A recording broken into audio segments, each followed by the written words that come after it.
Discuss करने वाले हैं कंपनी अधिनियम के एमसीक्यूज को। ये पार्ट 5 है, लेकिन ये रिलेटेड है पेपर 1 के यूनिट 2 से, यानी कि जितने भी शेयर्स से रिलेटेड एमसीक्यूज हैं। कंपनी में शेयर्स क्या होता है, उसकी डेफिनेशन किस में है, शेयर्स कितने प्रकार के हैं, ये कौन सी सेक्शन में बताया गया है, शेयर वारंट क्या होता है, शेयर सर्टिफिकेट क्या है, मेंबरशिप कैसे प्राप्त की जाती है, इन सबसे रिलेटेड एमसीक्यूज इसमें हैं। और टोटल 50 क्वेश्चन डिस्कस करेंगे, जिसमें जो भी पॉइंट्स हो सकते थे उन सबको इसमें समेट लिया गया है। पहला क्वेश्चन है transfer date should be in form of number. Transfer date form number किस में होनी चाहिए, तो ये है 7B में। क्वेश्चन नंबर 2 है dash is voluntary passage of the rights and duties of member from a share holder. एक शेयर धारक ने अपनी इच्छा के अनुसार जो भी सदस्यता है उसको हस्तांतरित कर दिया है, उसे हम लोग क्या कहते हैं, उसे हम लोग कहते हैं हस्तांतरण करना, ट्रांसफ़र करना। ट्रांसमिशन मतलब क्या होता है कि कानून आपको, जो कंपनी लॉ बोर्ड है या फिर गवर्नमेंट है, ये आपको कहती है कि अपने अधिकारों को, अपने कर्तव्यों को हस्तांतरित कर दीजिए, तो वो हस्तांतरण में आता है, ट्रांसमिशन वाले में। लेकिन अपनी इच्छा से जब हम लोग करते हैं तो उसे ट्रांसफ़र करना बोलते हैं। क्वेश्चन नंबर 3 है the person who transfer his right and duties is called. वह व्यक्ति जो अपने अधिकार और कर्तव्यों का हस्तांतरण करता है उसे क्या कहते हैं, उसे कहते हैं ट्रांसफरर, यानी कि हस्तांतरण करता। और जिसके नाम पर किया जाता है उसे क्या कहते हैं, हस्तांतरिती, यानी कि ट्रांसफरी। क्वेश्चन नंबर 4 है the person to whom the rights and duties are endorsed is called. जिस व्यक्ति के को अधिकार का समर्थन किया जाता है या अधिकार उसको दिया जाता है उसे क्या कहते हैं, ट्रांसफरी कहते हैं, हस्तांतरिती कहते हैं। अभी क्वेश्चन नंबर 3 में ही हुआ था। क्वेश्चन नंबर 5 है dash transfer is null and void. कौन सा हस्तांतरण अमान्य होता है या जिसका मतलब शून्य होता है, या इसको हम लोग बोलते हैं व्यर्थ अनुबंध की तरह होता है, तो वो फॉर्ज जो होते हैं, यानी कि जो जाली दस्तखत करके हस्तांतरण कर लिया जाता है, उसको हम लोग बोलते हैं कि ये वैलिड नहीं है। जब वैलिड नहीं है तो क्या हो गया, वो वॉइड हो जाता है। और ऐसे कोई भी हस्तांतरण जो होते हैं वो कानून की नज़र में मान्य नहीं होते हैं। क्वेश्चन नंबर 6 है if the membership of shares goes to another person by operation of law. अभी इसके ऊपर क्वेश्चन नंबर 1 में हम लोग डिस्कस किए हैं कि कानून के द्वारा जब स्वामित्व का हस्तांतरण एक व्यक्ति से दूसरे व्यक्ति के पास चला जाता है तो उसे हम लोग क्या कहते हैं, उसे हम लोग कहते हैं ट्रांसमिशन। इंग्लिश को ध्यान दीजिएगा, हस्तांतरण दोनों का मतलब यही होता है। ट्रांसफ़र मतलब क्या है कि वॉलेंट्री, अपनी इच्छा से हम ट्रांसफ़र कर रहे हैं। और ट्रांसमिशन मतलब क्या है कि कानून के द्वारा हम लोग हस्तांतरण कर रहे हैं। क्वेश्चन नंबर 7 है ट्रांसफ़र इज अफेक्टेड बाई। हस्तांतरण किसके द्वारा प्रभावित होगा, तो अगर विक्रय कर दिया जाए, अपनी इच्छा से विक्रय कर रहे हैं तो वो कर दिया जाए तो वो क्या कहलाया जाएगा, ट्रांसफ़र कहलाया जाएगा। वहीं पर अगर डेथ हो गई या इंसॉल्वेंसी हो गई, इंसॉल्वेंसी मतलब क्या होता है, दिवालियापन। इसका मतलब ये है कि किसी को उधार है किसी के ऊपर, लेकिन उसके पास इतने संपत्तियां नहीं है कि वो उस उधार को पूरा कर सके, तो कानून उनको दिवालिया घोषित कर देती है। तो ऐसे दोनों केस में क्या कहा जाता है, ट्रांसमिशन। पैसा अगर उसने नहीं दिया, भुगतान नहीं किया, तो शेयर्स उसके ट्रांसफ़र हो जाते हैं। क्वेश्चन नंबर 8 उसी से रिलेटेड है। ट्रांसमिशन किससे अफेक्ट होता है, तो सेल्स अगर है तो ट्रांसफ़र हो गया, और डेथ हो गया, इंसॉल्वेंसी हो गया। इन दोनों के केस में क्या होगा, ये ट्रांसमिशन की वजह से होगा। जो हस्तांतरण किया जाएगा स्वामित्व का वो कानून के द्वारा किया जाएगा। तो ऑप्शन नंबर डी होगा, B and C both. Question number 9 है in which of the following stamp duty and consideration are not necessary. निम्नलिखित में से किस में स्टैम्प ड्यूटी और विचार नहीं होगा, यहाँ पे प्रतिफल होगा। प्रतिफल आवश्यक नहीं है, तो ये किस में होगा, ट्रांसमिशन में। ट्रांसफ़र में क्या होगा, जैसे अगर सेल किया जा रहा है, ए अपने शेयर्स को बी को बेचना चाहता है, बी उसे खरीदना चाहता है, इनके बीच में जो एग्रीमेंट होगा उसमें कोई कंसिडरेशन भी होगा। लेकिन यहीं पर ए की डेथ हो जाती है, अब इसके जो शेयर्स हैं वो इसके बच्चे को, यानी कि जो भी इसका उत्तराधिकार है, मान लेते हैं बी है उत्तराधिकारी इसका है, तो ए के नाम का जो प्रॉपर्टी था वो बी के नाम पे ट्रांसफ़र हो गया। तो कैसे हुआ है, ना स्टैम्प ड्यूटी की ज़रूरत पड़ी है, ना ही उसमें प्रतिफल की आवश्यकता पड़ी है, तो ये ट्रांसमिशन के अंतर्गत होता है। क्वेश्चन नंबर 10 है dash gets all the liabilities of original owner. कौन से हस्तांतरण के अंतर्गत? मूल स्वामी के जितने भी देनदारियां होती है, जितने भी उसके दायित्व होते हैं, वो उसको मिल जाते हैं, तो उसे हम लोग कहते हैं ट्रांसफरी। जिसके नाम पर हस्तांतरण किया जाता है उसको जो ओरिजिनल ओनर है, जैसे ए था ओरिजिनल ओनर, सारा का सारा दायित्व किसको ट्रांसफर हो जाएगा? बी को ट्रांसफर हो जाएगा, और बी को क्या कहेंगे हम लोग? ट्रांसफरी कहेंगे, हस्तांतरिती। क्वेश्चन नंबर 11 है, a share warrant is transferable by. एक शेयर वारंट किसके द्वारा हस्तांतरणीय होता है? By execution of transfer deed, हस्तांतरण विलेख के निष्पादन द्वारा, by delivery, A and B and none of the above. तो शेयर वारंट का जो भी ट्रांसफर होता है बाय मेयर डिलीवरी, यानी कि आपूर्ति कर दीजिए, आप उसको सुपुर्द कर दीजिए, ट्रांसफर माना जाता है। नेक्स्ट है question number 12, the company must deliver share certificate with in dash if the shares allotted by company. अगर कंपनी ने शेयर्स का आवंटन कर दिया है तो कितने दिनों के अंदर अंश प्रमाण पत्र जारी कर देगी? तो ये है 2 महीने के अंदर। ए ने एप्लीकेशन दिया कंपनी को कि मुझे आपके कंपनी में शेयर्स खरीदने हैं। कंपनी ने इस बात की स्वीकृति दे दी और इनके नाम पर शेयर्स अलॉट कर दिए गए। तो जिस दिन से ये स्वीकृति दी गई कि आप हमारी कंपनी में अब शेयर धारक हैं, यानी कि अलॉटमेंट हुआ, उस दिन से लेकर के 2 महीने के अंदर उनको शेयर सर्टिफिकेट मिल जाना चाहिए। शेयर सर्टिफिकेट क्या होता है? जिसके ऊपर स्वामित्व लिखा रहता है कि ये शेयर किसका है? ए का है। नेक्स्ट क्वेश्चन इसी से रिलेटेड है, बस इसको ध्यान से पढ़ने लायक है कि यहाँ पे अंशधारी क्या कह रहा है कि मैं किसी और के नाम पर अब ये हस्तांतरित करने वाला हूँ। यदि शेयर हस्तांतरण के लिए आवेदन करते हैं तो कंपनी कितने दिनों के अंदर प्रमाण पत्र जारी कर देगी? तो ये है 1 महीने के अंदर। पिछले क्वेश्चन में क्या था कि आपने एप्लीकेशन दिया, आपके नाम पर शेयर अलॉट हुआ, तो कंपनी की ड्यूटी कितने दिनों में बनी थी? 2 महीने के अंदर आपको शेयर सर्टिफिकेट मिल जाएगा। लेकिन अगर आपने कंपनी को ये सूचना दे दी कि मैं किसी और के नाम पर हस्तांतरित करने जा रहा हूँ अपने शेयर्स को, तो कंपनी की जिम्मेदारी बनती है कि 1 महीने के अंदर वो शेयर सर्टिफिकेट जारी कर दे। क्वेश्चन नंबर 14 है, share warrant can be issued with prior approval of the. Share warrant किसके पूर्व अनुमोदन के साथ जारी किए जा सकते हैं? तो ये रजिस्ट्रार के पूर्व अनुमोदन के साथ जारी किए जा सकते हैं। क्वेश्चन नंबर 15 है, stamp duty to be paid at the time of issue of share certificate is. Share प्रमाण पत्र पे जारी करने के समय जो भुगतान की जाती है स्टैम्प ड्यूटी, वो कैसी होती है? वो नॉमिनल होती है, यानी कि नाम मात्र होता, बहुत ही छोटा सा शुल्क लगता है। क्वेश्चन नंबर 16 है, dash specifies the time limit within which share certificate is to be delivered. यह उस समय को, सीमा को निर्दिष्ट करता है जिसमें शेयर प्रमाण पत्र दिया जाना है। ये बताता है सेक्शन 113 धारा 113। धारा 113 किससे रिलेटेड है? शेयर सर्टिफिकेट के डिलीवरी से रिलेटेड है। क्वेश्चन नंबर 17 है, dash is document showing title. Dash एक दस्तावेज है जो स्वामित्व को दर्शाता है। ये 2-3 बार हो चुका है। शेयर सर्टिफिकेट भी बताता है और जो शेयर वारंट होते हैं वो भी शेयर होल्डर को ही जारी किए जाते हैं। तो ये दोनों क्या करते हैं? स्वामित्व को दर्शाते हैं। नेक्स्ट है question number 18, a share certificate is required to be signed by. एक शेयर प्रमाण पत्र किसके द्वारा हस्ताक्षरित किया जाता है? तो ये है कंपनी सेक्रेटरी, यानी कि कंपनी के सचिव के द्वारा। क्वेश्चन नंबर 19 है, विच of the following can issue share warrant. निम्नलिखित में से कौन सी ऐसी कंपनियां हैं जो शेयर वारंट को जारी कर सकती हैं? तो ये है सार्वजनिक कंपनी। पब्लिक कंपनी को रेस्ट्रिक्ट किया जाता है। जो पब्लिक कंपनी है, जो प्राइवेट कंपनी है, निजी कंपनी, उनको अपने शेयर्स के हस्तांतरण पर भी रोक लगाया जाता है। वो शेयर वारंट नहीं इशू कर सकती हैं। मैक्सिमम 200 मेंबर्स हो सकते हैं, मिनिमम कम से कम 2 लोग चाहिए होते हैं। वैसे ही 2 डायरेक्टर्स चाहिए होते हैं। कंपनी के फीचर्स को अच्छे से पढ़ लीजिएगा। 1 पर्सन कंपनी हो गया, पब्लिक कंपनी हो गया, प्राइवेट कंपनी हो गया, कौन सी कंपनी को स्टेचुरी कंपनी कहते हैं। इन सब से रिलेटेड जो प्रीवियस वीडियोज़ हैं उसमें क्वेश्चंस हैं, अगर आप उसको ध्यान से पढ़ेंगे कॉन्सेप्ट धीरे धीरे करके क्लियर हो जाएंगे।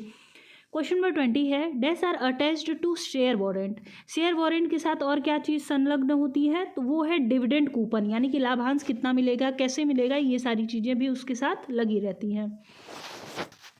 क्वेश्चन नंबर 21 है, central government approval is necessary in case of issue of.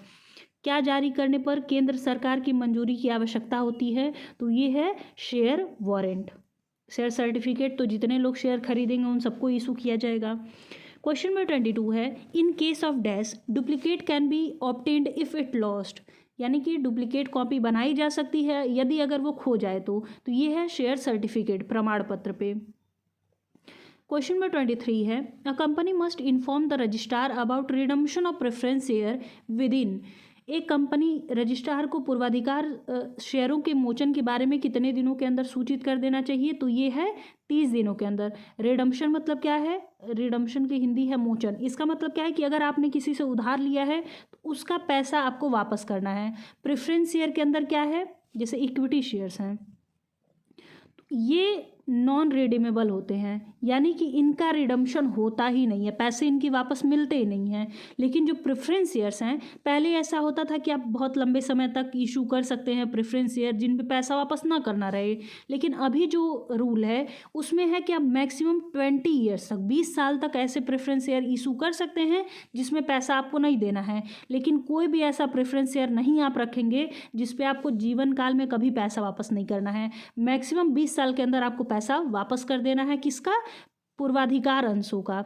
Equity वालों के साथ ये सुविधा नहीं है, इनके साथ क्या है कि वो नॉन रिडीमेबल है, जब तक कंपनी चलेगी तब तक आपका पैसा उसके अंदर लगा रहेगा, पैसा आपका वापस नहीं मिलेगा। आप शेयर का हस्तांतरण कर सकते हैं, वहाँ से पैसे ले सकते हैं, लेकिन आपके पैसे आप कंपनी वापस नहीं करेगी। क्वेश्चन नंबर 24 है, share premium amount is treated as dash capital of a company, share premium राशि को कंपनी की कौन सी पूंजी मानी जाती है, तो ये एक रिजर्व कैपिटल होता है, यानी कि संचय पूंजी। क्वेश्चन नंबर 25 है, a company can create reserve capital by passing, एक कंपनी कौन से प्रस्ताव को पारित करके आरक्षित पूंजी बना सकती है, तो वो है स्पेशल रिजोल्यूशन, विशेष प्रस्ताव।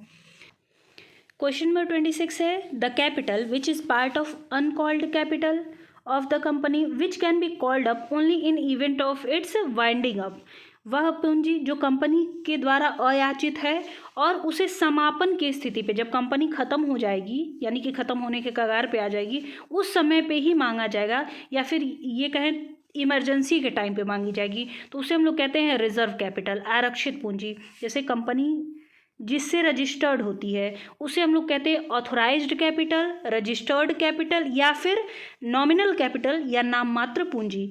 अब इसके दो पार्ट होते हैं, एक होता है इशूड कैपिटल, यानी कि जो जनता से मांगा जाएगा, एक होता है अनइशूड कैपिटल। तो जो अनइशूड कैपिटल होता है, जिसको अभी इशू नहीं किया गया है, इस पे तो बात ही नहीं चलेगी। जो इशूड कैपिटल होते हैं उसमें क्या बनता है, कुछ ऐसा रहता है जो जनता सब्सक्राइब कर लेती है, कुछ ऐसा रहता है जो जनता सब्सक्राइब ही नहीं करती, यानी कि एप्लीकेशन ही नहीं देती है। तो जिसके लिए एप्लीकेशन दे देती है उसे सब्सक्राइब्ड कैपिटल कहते हैं, जिसके लिए एप्लीकेशन नहीं देती है उसे अनसब्सक्राइब्ड कहते हैं। अब सब्सक्राइब्ड में मान लीजिए एप्लीकेशन दे दिया, उसमें से कंपनी कुछ से पैसा मांग लेती है, तो जिससे पैसा मांग लेती है उसे हम लोग क्या कहते हैं, याचित पूंजी, कॉल्ड अप कैपिटल। वहीं पर जिससे पैसा नहीं मांगती है उसे हम लोग क्या कहते हैं, अनकॉल्ड कैपिटल, यानी कि अयाचित पूंजी। उसे कब मांगा जाएगा, जब इमरजेंसी का समय रहेगा, कंपनी के पास पैसे नहीं, कंपनी का समापन हो रहा है। क्वेश्चन नंबर 27 है, what is the maximum time period for redemption in case of preference shares issued by company. अगर पिछला क्वेश्चन आपने ध्यान से पढ़ा होगा जो प्रेफरेंस शेयर वाला है, तो उसमें क्या बोला था मैंने कि अधिकतम कितने समय के लिए आप ले सकते हैं पूर्वाधिकार अंशों को, 20 साल के लिए, उसके पहले आपको वापस ही कर देनी है। तो अधिकतम 20 साल तक के लिए आप रिडम्पशन रोक सकते हैं, जैसे ही 20 साल आएगा वैसे ही आपको उसका पैसा वापस कर देना है। क्वेश्चन नंबर 28 है, capital redemption reserve must be used for, जारी करने के लिए पूंजी मोचन रिजर्व का प्रयोग किया जाता है। तो ये किए जाते हैं fully paid up shares capital, यानी कि पूर्ण भुगतान बोनस शेयर को इशू करने के लिए कैपिटल रिडम्पशन रिजर्व का प्रयोग किया जा सकता है। कैपिटल रिडम्पशन रिजर्व बनाया कब जाता है, जब किसी पूंजी का भुगतान करना हो, वापसी करना हो, तो उस टाइम पे रिजर्व बनाए जाते हैं। अब मान लेते हैं कि 5 लाख रुपए वापस करने थे, आपने रिजर्व बना लिया है 5,50,000 का, धीरे धीरे करके पैसा इकट्ठा किया, तो 5 लाख भुगतान करने के बाद बाकी का 50,000 बचा ना, तो उस 50,000 का कहाँ पे प्रयोग किया जा सकता है, fully paid up bonus shares के लिए। क्वेश्चन नंबर 29 है, part of issued capital taken by public is called, जनता द्वारा जारी किए गए पूंजी का वह भाग जो वो खरीद लेती है उसे क्या कहते हैं? अभिदत्त पूंजी यानी कि सब्सक्राइब्ड कैपिटल। क्वेश्चन नंबर 30 है, deferred shares are also known as, आस्थगित शेयरों को कौन कौन से नाम से जाना जाता है? तो उसे हम लोग फाउंडर शेयर भी कहते हैं। क्वेश्चन नंबर 31 है, dash preference share carry the right to cumulate the dividends, कौन सा पूर्वाधिकार शेयरों में लाभांश संचयन भी किया जा सकता है? तो ये है कम्युलेटिव। कम्युलेटिव का मतलब क्या है? इकट्ठा करना। जैसे जो इक्विटी वाले रहते हैं उनके जो भी शेयर्स रहते हैं वो नॉन कम्युलेटिव होते हैं, यानी कि अगर उनको 2020 में डिविडेंड मिला तो ठीक है, नहीं तो 2021 में 2021 वाला मिलेगा, 2020 वाला नहीं मिलेगा। लेकिन जो प्रेफरेंस शेयर होते हैं उसमें से एक ऐसा पार्ट आता है कम्युलेटिव वाला, यानी कि संचयी वाला। अगर उसे 2020 में नहीं मिला, 2021 में 2021 का भी मिलेगा, और जो पिछला बकाया था नहीं मिला था वो भी मिलेगा। तो इसे हम लोग बोलते हैं संचयी। क्वेश्चन नंबर 32 है, paying back of capital is called, पूंजी के भुगतान को हम लोग क्या कहते हैं? पूंजी को वापस कर देने को क्या कहते हैं? तो रिडम्पशन कहते हैं, मोचन। क्वेश्चन नंबर 33 है, premium amount on securities are transferred to, प्रतिभूतियों पर प्रीमियम की राशि कौन से खाते में हस्तांतरित की जाती है? तो ये की जाती है सिक्योरिटीज प्रीमियम अकाउंट के अंदर, नन नहीं होगा, ए होगा। नेक्स्ट है question number 34, dash are the shares issued by company to its employees और directors for consideration other than cash, company द्वारा कर्मचारियों या निदेशकों को नकदी के अलावा अन्य प्रतिफल के लिए जारी किए गए शेयर, तो उन्हें क्या कहते हैं? स्वेट इक्विटी शेयर कहते हैं। जैसे जो कंपनी के एम्प्लॉयज़ हैं चाहे डायरेक्टर है, बहुत मेहनत से बहुत लगन से कंपनी में काम कर रहे हैं, तो स्वेट मतलब क्या होता है? पसीना। तो जो लोग कंपनी में पसीना बहा रहे हैं, खून पसीना बहा रहे हैं, बहुत मेहनत से काम कर रहे हैं, तो उनको कंपनी एक बिना पैसे के कुछ इक्विटी देती है, तो उसे हम लोग कहते हैं sweat equity share. Question number 35 है, dash is an aggregate of fully paid shares that have been legally consolidated, dash पूरी तरीके से भुगतान किए गए अंशों का कुल योग है जिसे कानूनी रूप से समेकित किया गया है। तो जैसे कंपनी की जो कैपिटल होती है उसे छोटे छोटे टुकड़ों में बांट दिया जाता है। जैसे 50 करोड़ था हम लोग के एग्जाम्पल में, अब 50 करोड़ को इकट्ठे थोड़ी ना दे पाएगा, उसे टुकड़ों में बांट दिया गया। मान लेते हैं एक शेयर कंपनी ने क्या किया? 1000 रुपये का कर दिया, 1000 रुपये का कर दिया कि आप चाहें तो कंपनी में इन्वेस्ट कर सकते हैं 1000 रुपये में एक यूनिट को खरीद करके। अभी क्या हुआ कि जितने भी शेयर्स जारी किए गए थे उन सब पे पूरा 1000 रुपया मिल चुका है। एक शेयर पे 1000 रुपया मिलने थे, पूरे के पूरे 1000 मिल चुके हैं, यानी कि वो फुली पेड हो चुका है, फुली पेड शेयर्स हो चुके हैं। अब इनको, जैसे ये बस एग्जाम्पल के लिए है कि एक जगह इकट्ठे हुए, इन सबको मिला दिया गया, इन्हें समेकित कर दिया गया, इन्हें कंसोलिडेट कर दिया गया, तो इससे परिवर्तित रूप को क्या कहा जाता है? स्टॉक कहा जाता है। जैसे स्टॉक होता है ना, स्टोर रूम में सब इकट्ठे रखा रहता है, वैसे जितने फुली पेड शेयर्स रहते हैं उन्हें इकट्ठे रख दिया जाता है। अब क्या था कि जैसे अगर आपको शेयर खरीदना है तो कम से कम आपके पास कितने रुपए होने चाहिए? ज़्यादा से ज़्यादा तो आप 50 करोड़ खरीद सकते हैं, लेकिन कम से कम एक शेयर खरीदने के लिए 1000 रुपये की आवश्यकता होती है। कंपनी को क्या होता है कि अगर स्टॉक में वो कन्वर्ट कर देगी तो आप चाहें तो 50 रुपये में भी खरीद सकते हैं, 5 रुपये में भी खरीद सकते हैं, 2 रुपये भी अगर आपके पास है तो आप चाहे कंपनी के स्टॉक में इन्वेस्ट कर सकते हैं। यानी कि इसका कोई निश्चित डिनोमिनेशन नहीं रहता है, यानी कि स्टॉक का कोई निश्चित प्राइस नहीं रहता है। आप चाहें तो जितने रुपए में 1 यूनिट, 2 यूनिट, 4 यूनिट, जितना मन करे उतना खरीद सकते हैं। आई होप आपको समझ में आया हो। क्वेश्चन नंबर 36 है, डैश है फिक्स्ड डिनोमिनेशन, निश्चित मूल्य वर्ग किस में रखता है? तो ये रहता है शेयर में। शेयर जैसे 1000 था, स्टॉक में क्या होता है? कोई डिनोमिनेशन नहीं रहती है, जितने रुपए में आप चाहें उतने रुपए में खरीद सकते हैं। नेक्स्ट है question number 37, dash resolution should be passed by the company to offer shares to outsiders, किसी कंपनी के द्वारा जब कंपनी किसी बाहरी पक्षकार को शेयर्स खरीदने के लिए आमंत्रित करती है तो किस तरीके का प्रस्ताव जारी करेगी? वो है स्पेशल रेजोल्यूशन, यानी कि विशेष प्रस्ताव। क्वेश्चन नंबर 38 है, company must pass dash for reducing its share capital, अब वो अंश पूंजी को अपने कम करना चाह रही है। 50 करोड़ का था, अब वो चाह रही नहीं, बहुत ज़्यादा पैसा है, इतना नहीं चाहिए, सिर्फ 40 करोड़ चाहिए। तो वो क्या कर रही है? कौन से रिजोल्यूशन को पास करेगी? तो ये है स्पेशल रिजोल्यूशन, विशेष प्रस्ताव। क्वेश्चन नंबर 39 है, अब उसने क्या किया, शेयर कैपिटल को रिड्यूस कर लिया। तो कोर्ट उनको ऑर्डर देती है कि आपको अपने नाम के साथ एक शब्द जोड़ना है जिसका नाम क्या है, एंड रिड्यूस्ड। कोई भी कंपनी है जैसे ABC लिमिटेड है, जब उसने अपने अंश पूंजी को कम कर लिया तो उसके नाम के साथ क्या लग जाएगा, company ABC limited and reduced, जो भी है उसके साथ वो सब चीज़ें ऐड हो जाएंगी। क्वेश्चन नंबर 40 है, which section on company act provides types of shares. Company अधिनियम की कौन सी धारा शेयरों के प्रकार को प्रदान करती है, तो ये है धारा 43 सेक्शन 43। ये बताती है शेयर दो तरीके के होते हैं, एक होता है इक्विटी शेयर और दूसरा होता है प्रेफरेंस शेयर यानी कि समता अंश, और दूसरा पूर्वाधिकार अंश।